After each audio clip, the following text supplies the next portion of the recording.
everyone out there. I accept that I have the weird husband.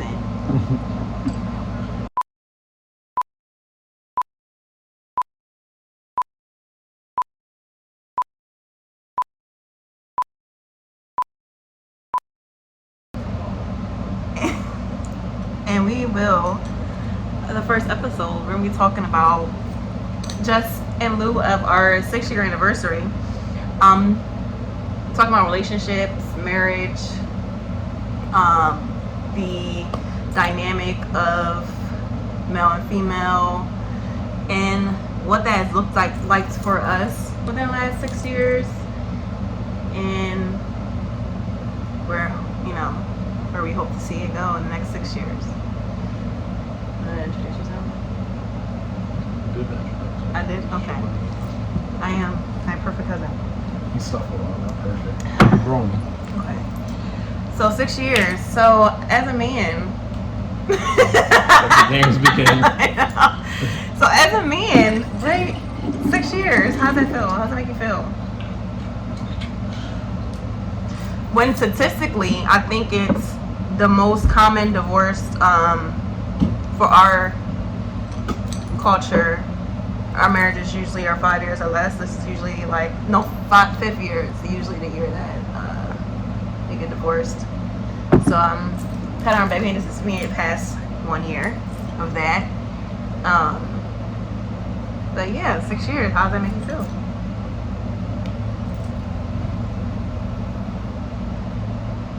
I'm fighting for my life. I'm just going with the flow, as you say, right? Mm-hmm. It's no feeling. It's just it's not a feeling at all. It's an experience. Okay. You get to a place in your marriage where you experience it. And sometimes there's different stages in your life. In marriage, definitely, whereas we have these feelings, you have these goals, you have these ideas now, and then you get to a space where you're just experiencing, where you allow it to unfold. That's where I'm at right now.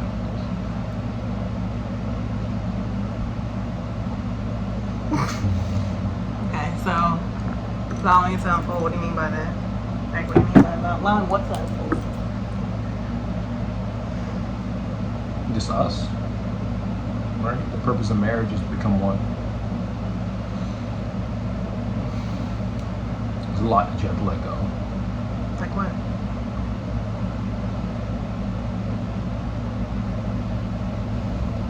For you in particular? For me, it is the height of a man. For me, is becoming. At one time, it was okay. You're taught in society, a man needs to grow up and needs to have his car. He needs to have a house. He needs to have his home. You get to a space where you realize that's an illusion, and then a man starts to go out and he starts to seek family, like this idea of family and children and value. And so then that was my next step, right? Was that to have a child. You have a child, but then this is still incomplete nature, and it's like, okay, I want to grow to be a father. And this whole time, I didn't understand the dynamics of what marriage was, or what it meant to be a husband. Mm-hmm. So now this is the height of, to me, this is the height of man. Marriage. Husband, like what is, Okay. like, this bond, who? This bond with who? This band with who? This relationship with who? And then, that's enough of a conversation, right? Yeah, like who's this band with? Who's band? Who's band? And it's husband and wife, or man and wife, and the relationship that man is supposed to have with God. And I remember one time in our relationship, we were talking about like infidelity, and we were talking about different aspects, and you were saying that it's not so much of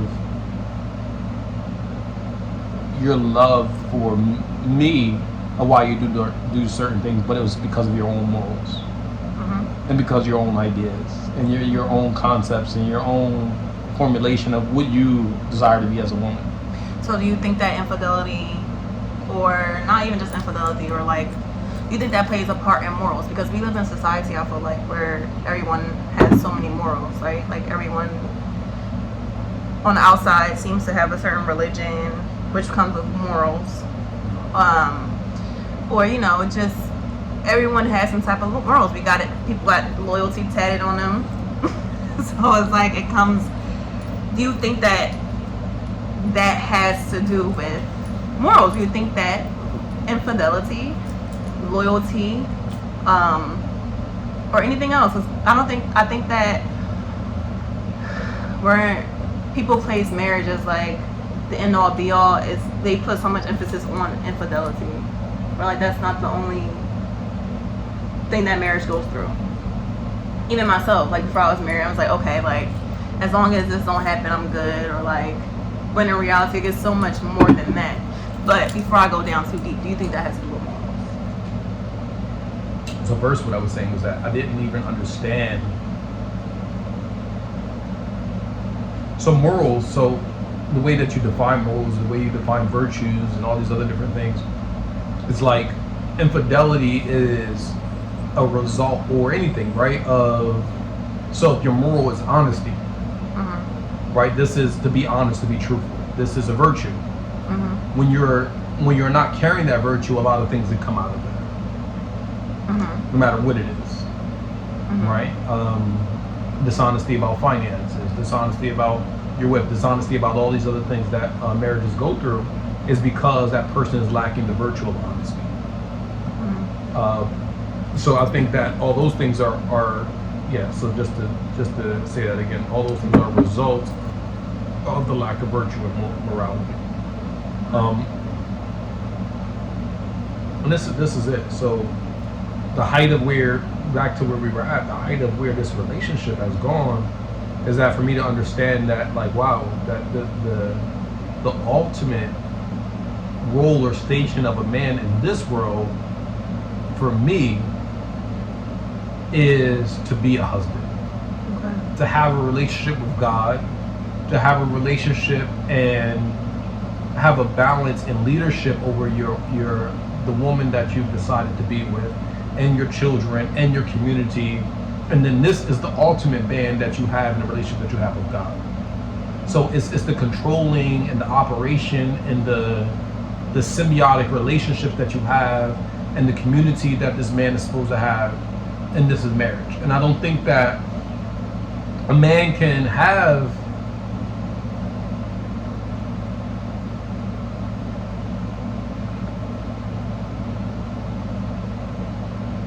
or be really vested in community without having that balance in marriage. So you think that every man should be married?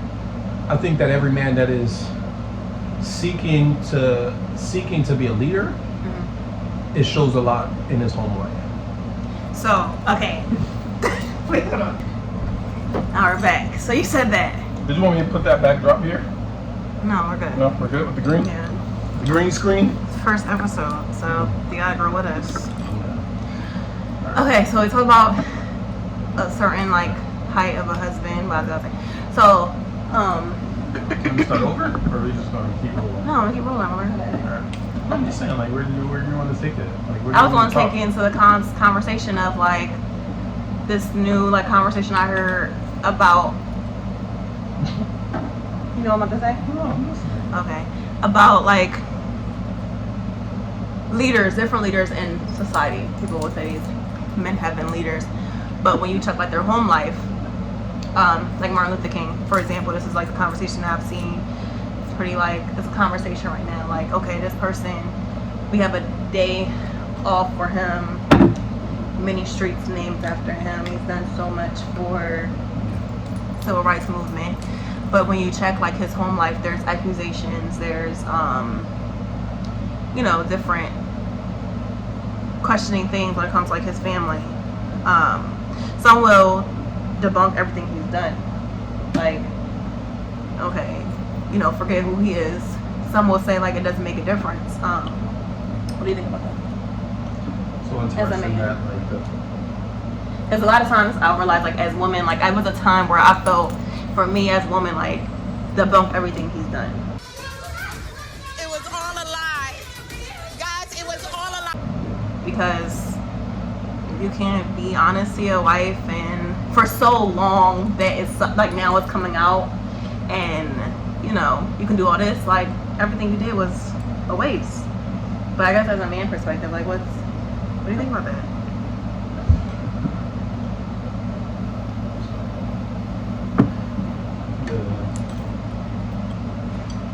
The most beautiful thing about life, when you reach certain stuff, what I'm saying is that the more that you grow, like you even stop engaging in these conversations. Like we are when you become a man, it's like that's gossip, and you pay reverence to your forefathers because they did the best that they could do with what they had. Next talk, right? So Okay. that's it. Like why am I pulling that man's leaves when I have my own? Like I have my own backyard. I have a lot of work to do outside right now. I have a lot of work to do in the house. Like so why am I worried about down the street 10 years ago?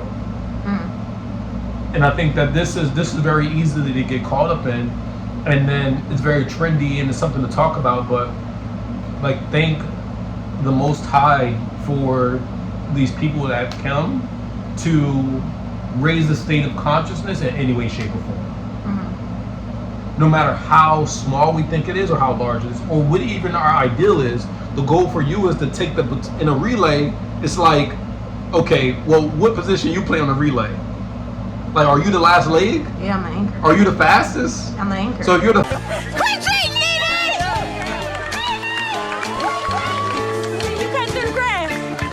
fastest, you don't expect the person that came out the gate first to be faster than you. You know, or to take that home, or to win the gold. Like, you know what I mean? But they played their role. Absolutely. And I think this is the thing, is that like, no, I didn't expect those people to be perfect. But what can I learn from them? What can I study from them? What can I extract? And then how can I evolve as a human being? That's what this is all about. So when you talk about the state of man, and you talk about the state of his development, and what we're talking about is marriage, is that like this is a certain stage of development. How can I extract certain people's shortcomings in their marriage? What didn't work? What did work? Instead of beating them up, say, okay, well now how can I apply it to me in my marriage? And I think this is the height of what a man is. So when you talk about leadership, it's like, okay, well, what are you leading? It's easy to lead a congregation or something like that. Yeah, I mean, it's difficult. Let's say this is difficult. It's even more difficult to lead that inside your house. Why you say that as a leader? Because they see your a person that's like a pastor of a church or imam or something like this, right? Or some type of guru, or you know, like they're not so intrinsically embedded as they are in their family. Like their wives see them. Their children see them. They're watching what they're doing. Right. So it's totally different. Like when you see unrighteous children and unrighteous women, and this guy's supposed to be pious or this woman's supposed to be pious, it's like I was talking to a brother one time, and he was saying about how children are becoming forward, and like the outside world is basically a distraction for our children. And I was trying to get them to realize that a lot of it is at home. So if you have certain characteristics embedded at home, if you have certain unity at home, it doesn't matter what happens outside. Really? I don't think so. That's my point. It's that like. I mean, there's a thing called like nature versus nurture. Yeah, but what I'm saying, the nature happens at home. The nurture happens at home. Right, but the nature of outside is dishonesty, just disgust. You don't think that that's You know, it can interfere with your nurturing? The thing about it is that we have, yes, what's happening in society, what's happening right now is that children, our women, our men are spending an exorbitant amount of time away from home. And when they get home, they're just coming home to sleep. They barely eat at home, they barely do anything at home. They're spending 8 hours a day at home. When they come home, they're doing this. But if there's more interaction and more engagement in the household, then, so if a child goes away or the parents go away 8 hours a day and that child is bombarded with all those worldly things, and they come home and you're spending that same amount of energy at home, what nurture is going to imbalance, right? One is going to be greater than the other. So if there's no disunity in the household, where the child's not seeing the parents disagree, we're not seeing them argue at each other, where they're spending quality time together, where they're concentrating in righteousness and virtues and values, you'll see that impact in the child. So a lot of times when you see like the parents, the preacher's daughter thing, it's like, okay, what's the preacher's involved in? What does his household look like? Yeah, so all these things, but not to get too far off the topic. Right. The reality is that, the world is destructive, and the man that can balance his household, keep his household in order, this is what I realized. This is the height of manhood, and it's not easy. You said because there's a lot of distractions, and this is why a man shouldn't be so involved in the outside and not spending. If I'm spending 8 hours a day on the outside, I should be spending 12 hours inside my home. Okay, so thank you. Okay. I think I'll answer the question myself. I forgot what the question was. Marriage, 6 years. And What's that? We went like far off. we did go That's what far happens when off. you have a conversation with your husband, right? Yeah, but I guess for me, 6 years of marriage, I remember this day 6 years ago, like it was yesterday, and I remember like preparing for this day, and I think like, but not really understanding what marriage was, not really understanding like it's more than a wedding, not really understanding like it's more than like the cute little Facebook memes and tweets. So 6 years down the line, honestly, I think on that day, June 4th, 2016, like I don't think I imagined June 4th, 2022, because I was just very like in the moment, very like, okay, like I found my person and that's it, and not understanding like what marriage is. And now that I'm here, like it's been, like you said, I don't remember the word you used for it, but you said like it's very like it's an experience. Yeah. It's an experience. And I think as for a woman, like for me, like you talk about leadership as a man, and I think for a woman, my biggest part was finding my own identity within myself, like, and not being so consumed on you. I think that was the best like marital advice I ever got was focus on yourself and not focusing on what your spouse is doing, your partner is doing, because it's so easy, like you said before, to like point your finger at what he's doing, what she's doing, what everyone else around you is doing, rather than perfecting yourself, and not focusing on myself as far as like being a perfect wife, but focusing on myself being the perfect person. Like that was the best advice I ever got. Because when I realized, when I started doing that, like, okay, like I'm no longer focused on what he is or isn't doing, but now I'm focused on what I'm doing for myself. It was just different. It was a different reality for me. So I think as women, sometimes we can, we're in a very weird climate where like, we want to give off the projection that we're so independent, we're so this, but like at the same time, we're not. And then we also don't have those, in my opinion, we don't have those elders or their aunties. They're not even welcome anymore in our culture, because we're so cancel culture, like do what you want to do. I'm saying for me, like I feel like we don't have those elders or those aunties to like really sit you down and tell you like, preparing you for this, like I would love to have been prepared for this, because there's nothing new under the sun. And like people realize, I think all the time, like oh, this is my problem, this is me, this is my burden. But like, there's literally nothing new under the sun. And what I have been through in my marriage, or even my life, I know 10 different women off the top of my head who has been through the same thing, even outside of marriage, like just as an individual person. And I think that, like, I remember like telling certain people I was getting married in my family, like my elders, and they were like, you're stupid, you're crazy, you're dumb. And like, you know, I was 21 years old, and I am and I was a catch, and I mean that with sincerity. So a lot of times people say that, women say that, even men say it, and like, are you saying it because it's a retweet? But in reality, I am and I was a catch, and like, not being prepared for just even holding yourself to be perfecting yourself, like being really like perfecting yourself as a woman. I think that was like my biggest struggle in marriage, and it still is a struggle, like to continue to like perfect myself and not so much worry about anything else or anyone else. So yeah, what was your best marital advice you ever got? Have you ever got any marital advice? A lot of marital advice. What was the best? What was your best and what was your worst?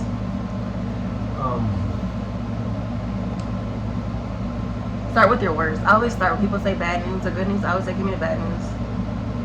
What's the worst advice you ever got? Bad marital advice. Okay.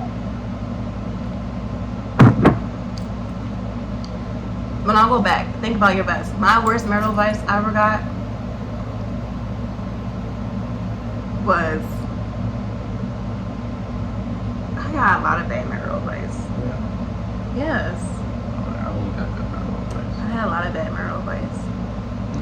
I think mostly because either I got marital advice from people that were married, Okay. or people that were divorced. Okay. So it's a difference between like you're getting marital advice from people that like. I don't think I got marital advice from people who weren't married. So like, Yeah. that's not like, would you just answered it, but like the concept of getting marital advice from divorce, would you get marital advice from Absolutely, divorce? it's the best because the men that like I'm getting marital advice from that were divorced, it's like They know what not to do.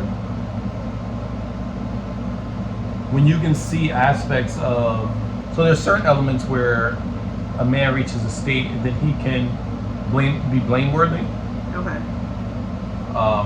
So, and then there's some things where he said like, oh, it's a woman and so on and so forth.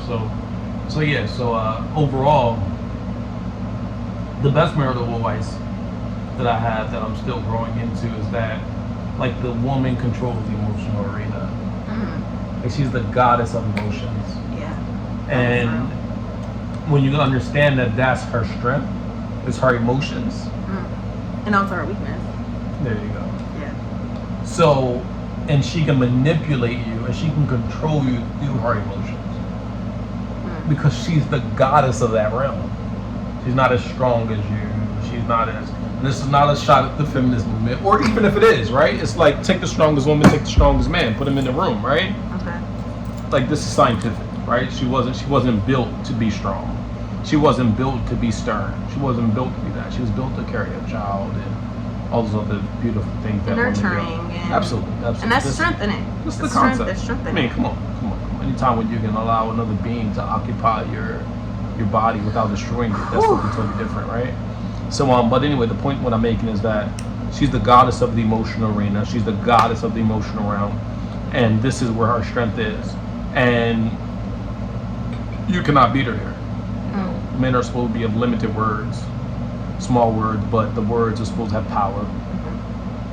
Because this is the gift that God gave him. In the beginning was the Word was God, the Word became flesh, right? So when a man speaks, it should have a vibratory frequency into the plane of manifestation. It should take root and create something. Every time when a man opens his mouth, it should create a reality. And it is creating a reality. Still.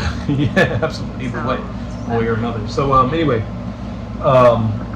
when a woman speaks, she's when she's underdeveloped, right? She speaks out a lot of emotions. When a man is underdeveloped, he speaks out a lot of emotions. So this is the biggest advice that I That have. was a good advice.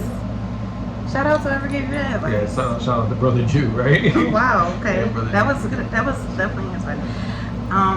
That was really good advice. I think I said my best advice.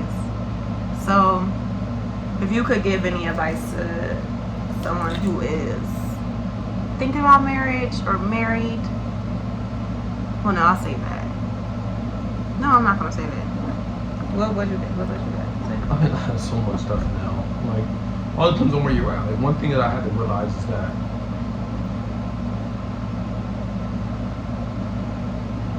I had a lot of trauma bonds. The people I bonded with through trauma and continuously bond through trauma, whether it be male or female. And some people enter relationships that are trauma bonded. Mm-hmm. And it's not that those things can't work. However, they have to evolve out of those bonds. Like, your relationship must evolve out of those bonds. It must take root out of those bonds. And you must identify that, okay, wow, like, we bonded because of our trauma, because of our hurt, because of our attachment anxiety, because of all these different things. Mm-hmm. And as you strip, as a man, it's like,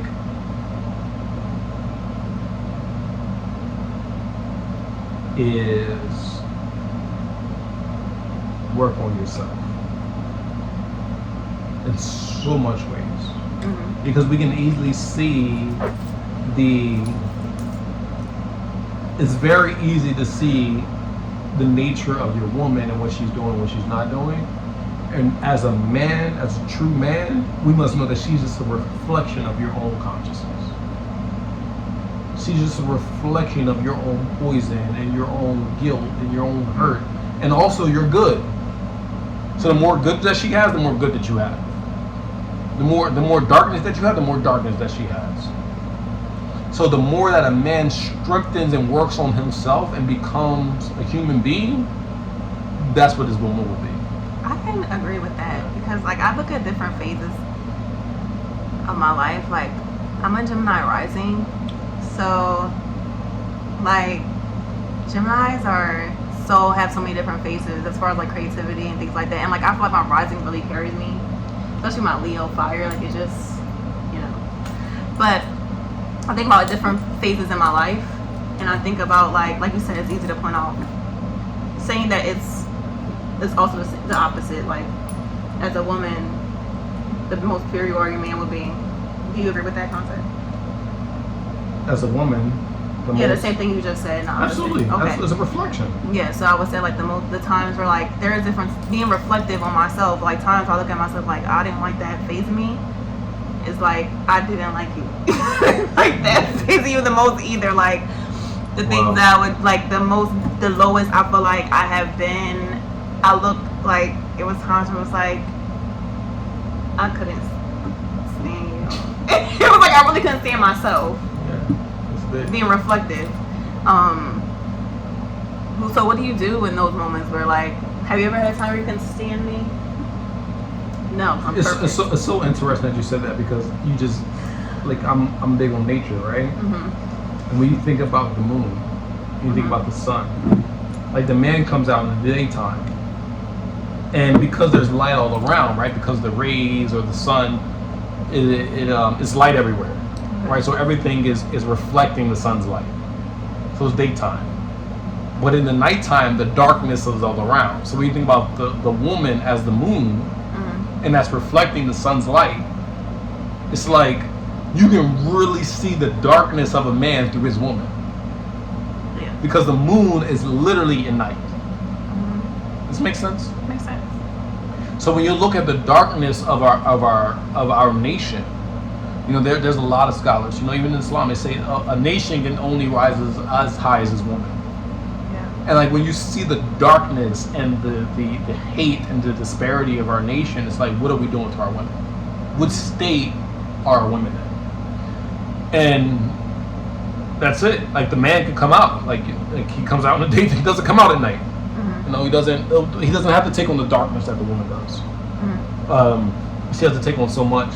So, not to get too far in that, but no, I mean, yeah, I mean, there's been many times that I'm like it today, right? It's like, Wait, what? You know, but It's a joke. That's a joke. I mean, Say the truth. The biggest thing is that reflection, you know, in the just understanding that reflecting and reflecting, the acknowledgement and repentance and changing your ways. It's like, this is all. This is all. So it's easy to go back and say, oh well, like, yeah, I didn't like this state or that state, but like, okay, now how can I make it applicable to my reality right now? I can go on and on, but how does that show up now? Right? So there's a necessary, I think marriage has necessary steps. So you said in our disruption in our marriage, one time we didn't think we were going to make it, or, you know, because of our own doings or whatever way the relationship was going, right? Most of the time it's out of ego, because I know that God put us together. I mean, I knew that at a very early age. The biggest thing is just letting go of all those things. So much stuff in marriage you have to let go. Yeah. So much stuff you have to throw out. You have to throw out everything. You do. And just relinquish. The woman should relinquish to her man. The man should open up, and it should be a symbiotic relationship. Yeah. And that's hard, man. It's very difficult. When everything is attacking you, when finances are attacking you, when jobs are attacking you, when children are attacking you, when parents are attacking you, when community is attacking you, when family is attacking you, when all these things are happening, everything is outside of the marriage. That's what it say, like, yo, keep everything outside of your marriage. Right. Like, when it's your... That was good advice I got too, like, don't be telling nobody your business. Yeah, because everything like, is outside the don't marriage. So tell nobody everything your is like, business, everything is if this stays in, what happens in this house stays in this house. Yeah. That's the reality, is that everything is now surrounded around your marriage and now looking in. Anyway, not to get too caught up in that. The biggest thing is that, like, with marriage, said those lowest points is that I can only reflect that, wow, that where I was at, like, where was my mind at? Yeah. Because as a man, you know, this, I really, what man is. What is man? What is woman? What are these things? You know, what are these? When we say this, what is a husband? What is wife? What is these things? I think that's a good point. That's for myself, like, the advice I would give is,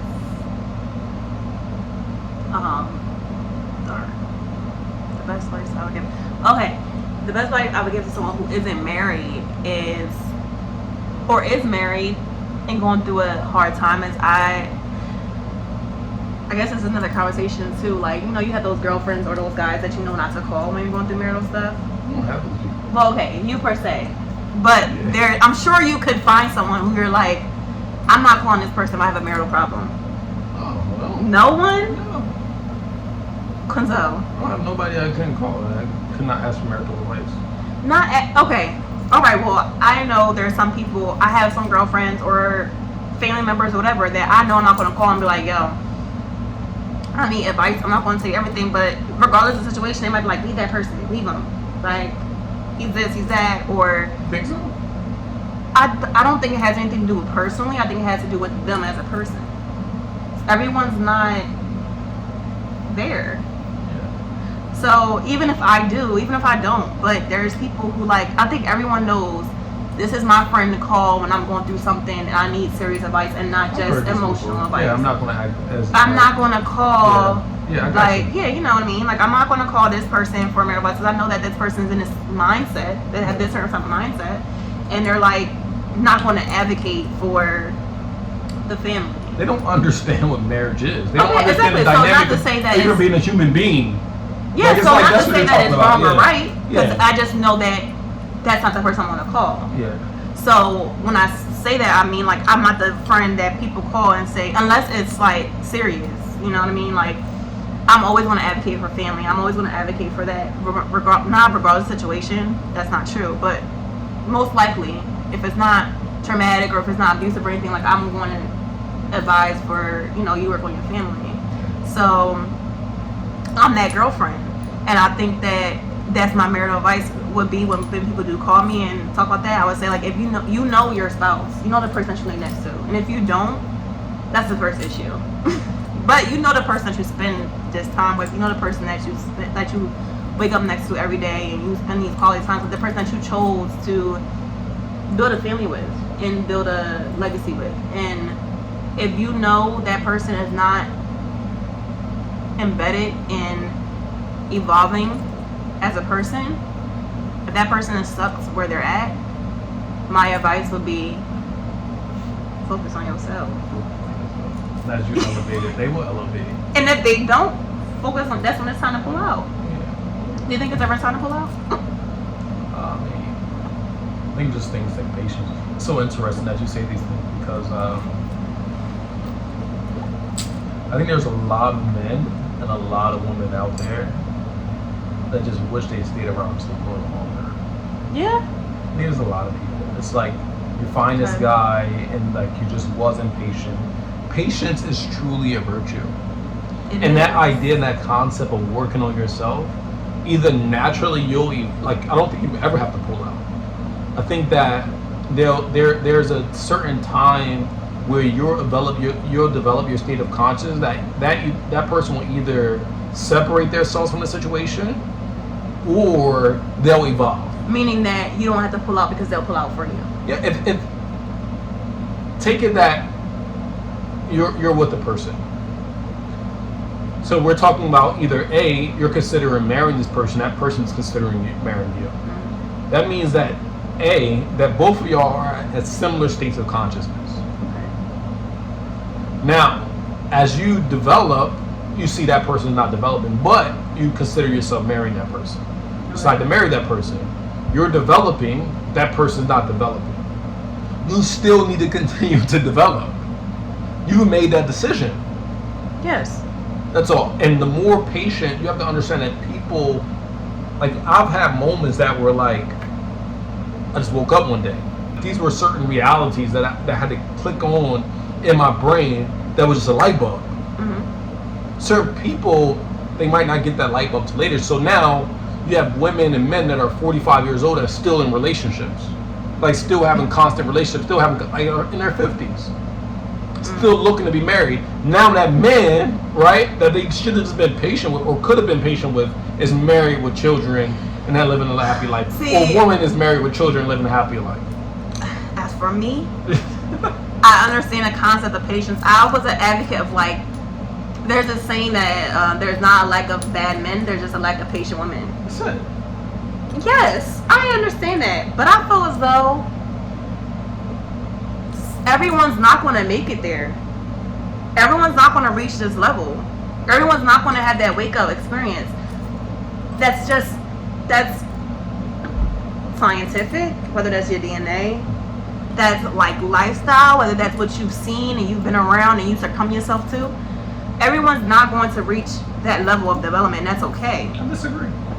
I believe that everyone's not going to make it. My best is not that person's best.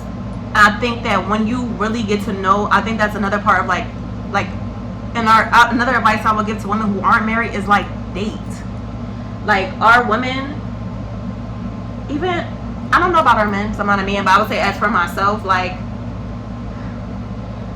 I don't know if I say that, but like we put all our eggs in one basket. Like we don't understand what dating is. And not dating like, oh, I have to sleep with this person. No, like that's not dating. Dating is getting to know someone, or courtship, or whatever word people want to use. But like, you have to get to know the person that you're choosing to spend the rest of your life with. The person that you're choosing to lay down with, the person that you're choosing. You have to get to know that person, because when you do, you'll know like, this is the furthest that this person's going to go. Yeah, but I think that and it's just like to not to overtalk the conversation. So you never know how far a person's going to go. But when you make a decision that this is who you're going to be with, when you say I do, that's what it means. So when we can understand that, it's like you never know when a person's breakthrough is going to be. Okay. And when that moment you say I do, is that okay, listen, I know where your consciousness is right now, you know where my consciousness is right now, we're making a conscious decision to do this. Once you make that conscious decision of I do, then as you grow, like you said, we really have to be careful and humble to know where we're at. Yeah. And when we're careful and humble and repentant of knowing where we're at, then it's like, I'm not going to keep checking for you. I don't think it has to do with checking for No, someone. this one, I think I'm it's just saying knowing that is just, and And that's not saying that's right or wrong, but just saying that my advice for a woman is, if this even if it's true, that person may have like they may reach this level, but we have free will. God gave us choice. So that person chooses to be a victim of circumstances, or a victim to their lower self, or a victim to whatever. That's their choice. And if you say that person's not committed, because there's times where like I could look at you and say like, you're really in this moment not committed to being better. I've literally seen you in your eyes and said like, you're not right now. You're literally okay with where you're at right now. Like, and I think a lot that, you know,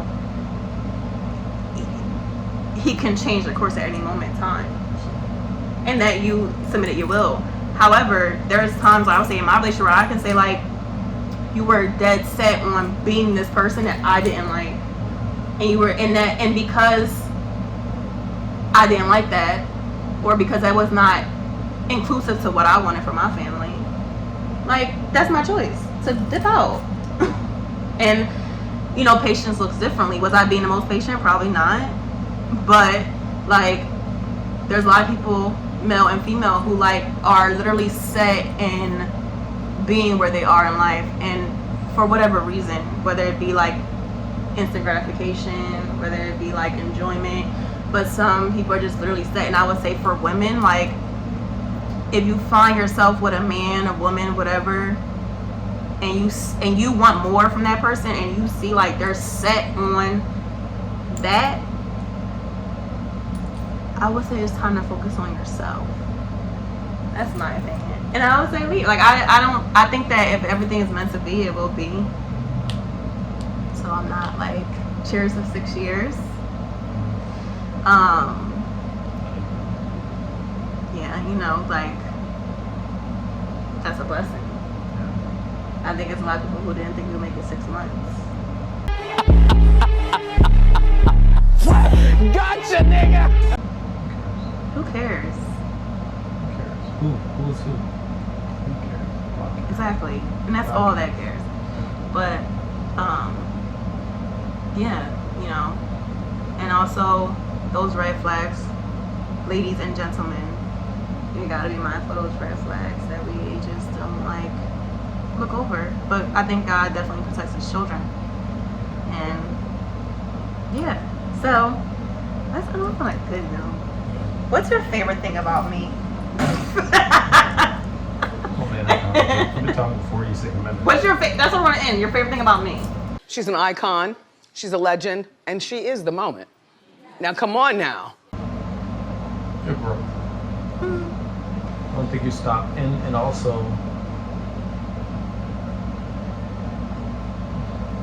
I've never saw in my life a woman so strong and so submissive simultaneously. Okay. There's this idea of woman strength, Mm-hmm. being a strong woman. Yes. You embody that, Thank you. as well as simultaneously are extremely submissive and obedient woman. And allow me to take this family or this relationship sometimes, even when you know that sometimes I'm gonna fall on my face, but you still trust in God. Trusting God, yes. So it's like, Quinzel, I don't think this is the right direction, but I'm gonna let you take that direction, and I'm not gonna say I told you so, right? But I trust that God is leading you, and I think that there's a lesson in this for me, so I'm gonna allow you to go ahead. Yeah. That takes extreme strength, submissiveness, and patience. And the balance of that, the strength of who you are as a woman, the beauty of who you are as a woman, the elegance of who you are as a woman, is the epitome, is the epithets, if that's a word, right? It's a word today. It's a word today, of womanhood. Thank you. And this is what I can say in this relationship now. You know, before it was like, oh, you're a virtuous woman. That's why I married you. I married you because when I can calculate virtue, the only thing that kept popping up was your face. And now when I can calculate strength,